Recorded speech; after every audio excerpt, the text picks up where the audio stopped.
left, 1602, 30. It's amazing how little people know about the deep sea in general, and that there are even corals in the deep sea that aren't in the shallow water reefs. It's really poorly understood. The more we learn about these deep sea corals, the more we realize that they're really central to a lot of ocean processes. They're the base of the food chain for many organisms. They create these great habitats. You have a lot of associated fauna, and so they're more important to our ocean resources than potentially we even realize right now.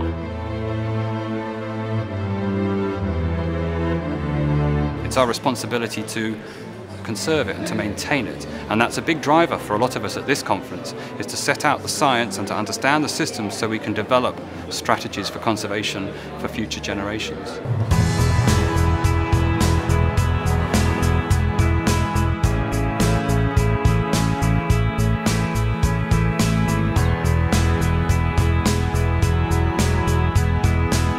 Good morning, everybody. It's great to see you. This is a really So we are meeting for the 5th International Symposium on Deep Sea Corals. And we are scientists from all over the world who work on corals that live in the deep ocean. And we're here to present the science that we've been doing for the last 3 years. And it gives us a chance to meet and see what everybody else is doing and form new collaborations. I think one of the main goals of the symposium is just to foster more of that collaboration, that communication, knowing what other projects are going on, what the latest research is, what it's telling us, and trying to map out the future of the field. So we are looking from different end members at the same system, and it's now to bring that together and to find the big picture of these fascinating ecosystems.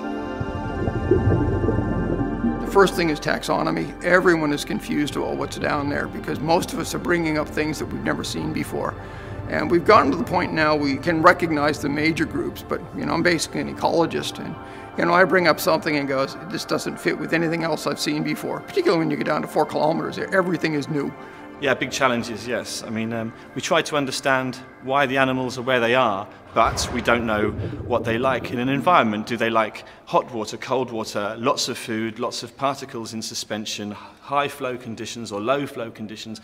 Lots of the parameters which control an environment and the effect of on corals we don't know yet. What we see, for instance, on the iris margin is that during warm periods like we're in now, corals are flourishing and they form really nice reef systems.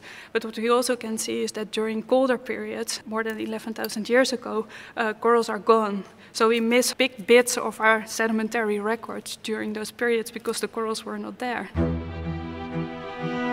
One of the main questions is, where did they go? And why do they come back to the same place all the time? We always find things we don't expect.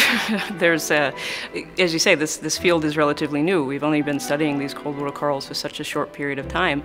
And really, even 10, 12, 15 years ago when I began, we would make the comparisons to shallow water tropical corals. And there are comparisons, but I think the more that we're learning, the more we realize they're actually very, very different. Well, I think if we keep the current rate of progress, we're growing exponentially. So the number of papers coming out that relate to deep sea or cold water corals, they're going up exponentially now. That's going to increase.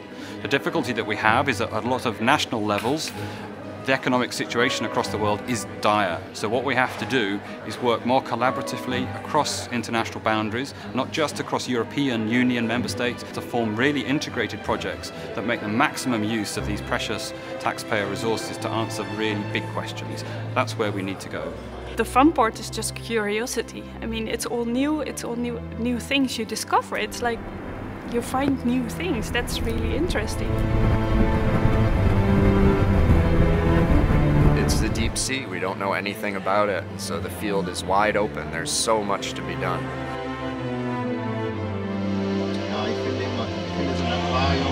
So it's our job as scientists to really try and understand it, to bring that to the public eye as well. So that's really where I see all of us aiming towards, is the preservation of these important ecosystems.